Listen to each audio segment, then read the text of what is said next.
ammo.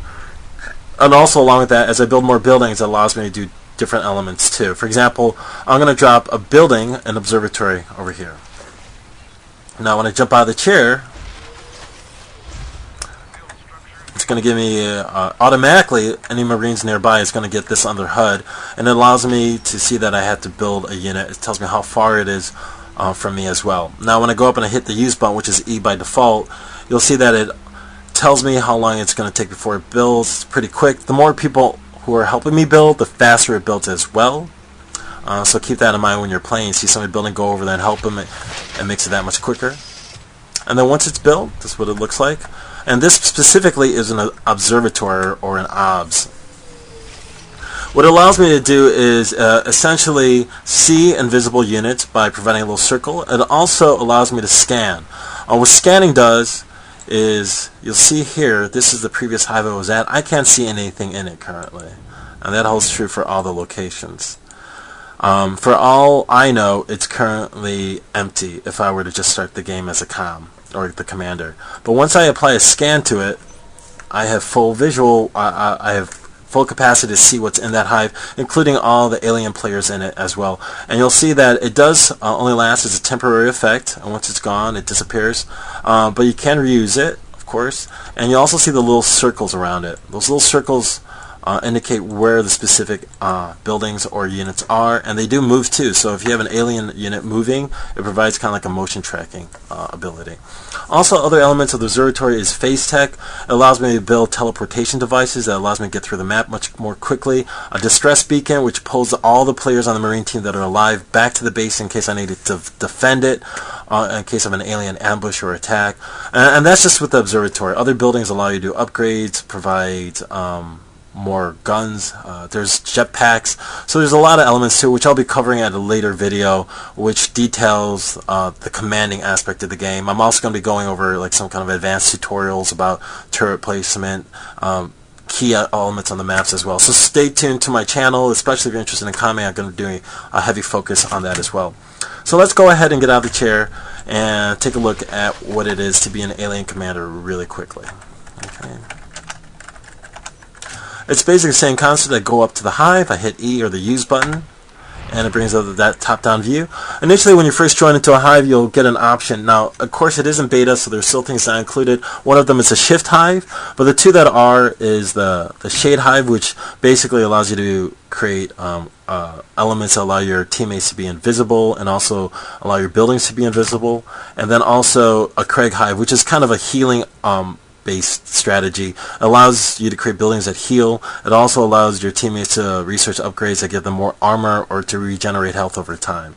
So I'm going to choose Shade Hive just because why not? And you'll see that it quickly pops up drifters. Drifters are your basic building unit and critical to you as an alien commander. You produce them at the hive. It takes a certain amount of energy. The same amount of pool of energy is also used in dropping sys. Now, I do want to make clear, energy is different than resources. Energy regenerates on its own no matter what, and does have a certain limited amount. Resource nodules dependent on how many of those resource nodes that you capture that I had shown earlier. Now, these are the sys, as I was showing you earlier. Now, if you look at the mini-map, you'll see these little lime green circles. Now, as I drop more sys on the mini-map, more of those circles appear. And what this allows me to do is build buildings throughout the map, of course, but it also provides me as a commander or any of my teammates with vision of the map. Any Marines that walk on this infestation will become visible to the team as well. So it allows you to give map sight as well. So it's very critical. Now I'm going to send a drift over here, and I'm going to show you how it looks. See, once this resource nodule or resource node gets covered in the alien infestation, I can build a harvester. I just go ahead and click on that, and it automatically builds. Again, you do need that infestation in order to build, which is why cysts are so critical. If a Marine team does destroy any of the cysts, what you'll see is a red circle instead of this green one, and then eventually it will disappear off the map. If it is an unconnected cyst, it will be red. So it's important that you pay attention to that because, again, you cannot build buildings without it. And any buildings on unconnected cysts, if it's not connected to an active hive, will eventually die. Along with that, though, there is one exception to infestation, and those are the hives. Now, hives, again, I mentioned, are critical to winning as an alien team. What a hive does, it does allow you to access other abilities and other life forms, which are very important, especially when we're playing against upgraded Marines who have access to different kinds of weapons later throughout. Now, these locations, again, are only accessible. The hive drop locations can only be accessed by places with those gray squares that you see over there. There are 5 on this one specifically, which is Mineshaft, this map. Now, once you do that, you do need a drifter to turn into it, which I'm going to do now. In the meanwhile, I'm just going to go over one basic element. I'm creating a drifter right now, as you can see. And I'm going to create a whip. A whip is available whether you do a shade hive or a Craig hive. The 2 different types are currently available to you. And what it is a defensive structure. Anything within that little orange radius will be hit by it, by this gigantic tentacle of it. And it also allows you to deflect grenades. Grenade launcher is an ability that, or a weapon that the Marines can access later on if they research it. The whips will deflect it. They'll actually toss back or hit back the grenades. Very useful as well. And they also allow you to do an upgrade. You can also research 2 particular upgrades: Swarm and Frenzy. Frenzy allows you to heal per kill. Swarm is for when you attack as a group. So I'm going to go and just research one of them. I'm also going to create a shade really quick and show you what it looks like to be cloaked.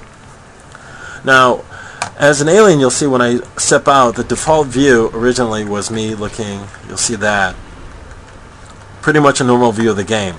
Once a shade hive gets built, which is undergoing right now, it'll do 2 things. For one, it will passively cloak any buildings within its radius. So all the things within that circle or on the edge of that circle will be invisible to the Marine team. But also, I can click on the shade hive itself and access a cloaking ability, which is temporary to my teammates. So any teammate that is near the shade, I can hit cloak, and then what was previously a normal view will turn into kind of a bluish, purplish haze. Looks like I'm underwater.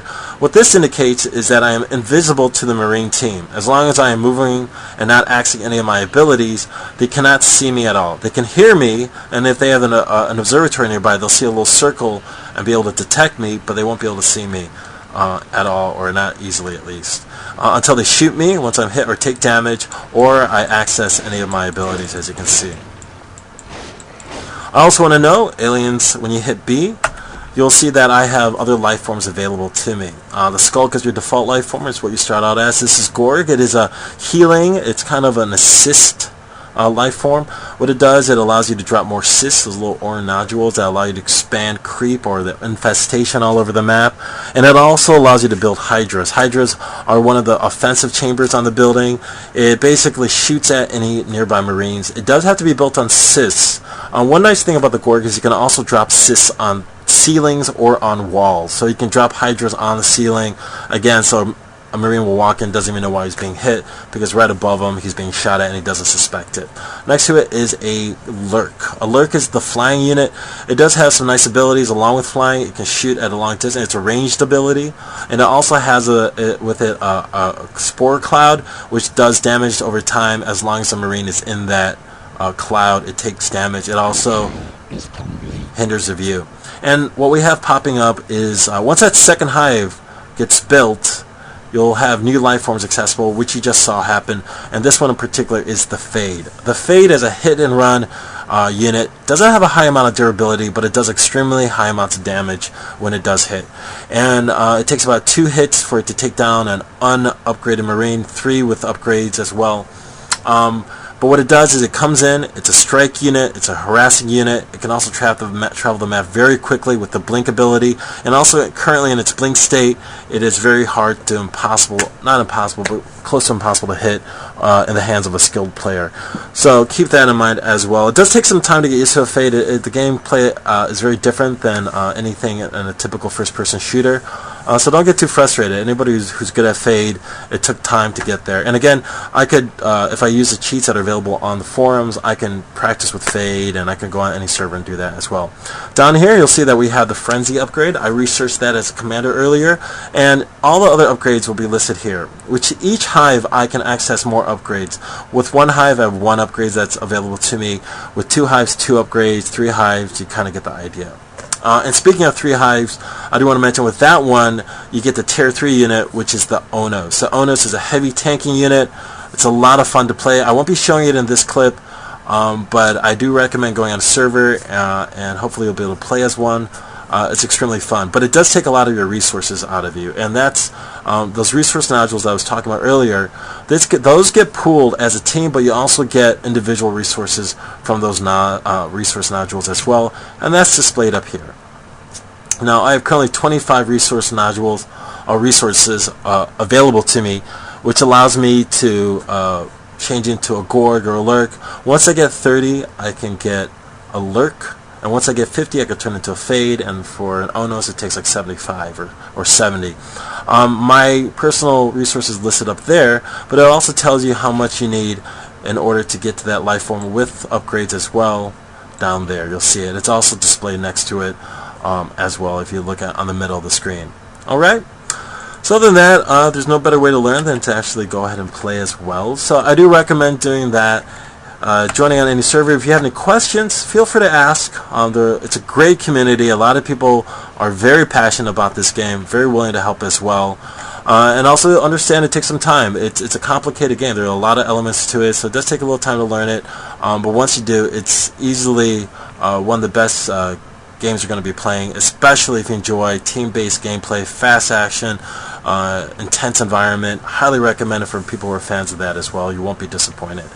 Other than that, I will be updating this channel with more videos down the road, so please stay tuned and subscribe. I would really appreciate that. And look me up online. It's Fatman/Littlecoat on Steam. I look forward to playing with you or playing against you down the road. And also please check out unknownworlds.com or nsnaturalselection2.com and also ns2hd.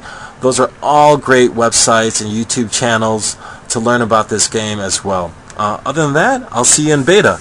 Thanks again for joining me today, and I'll see you around.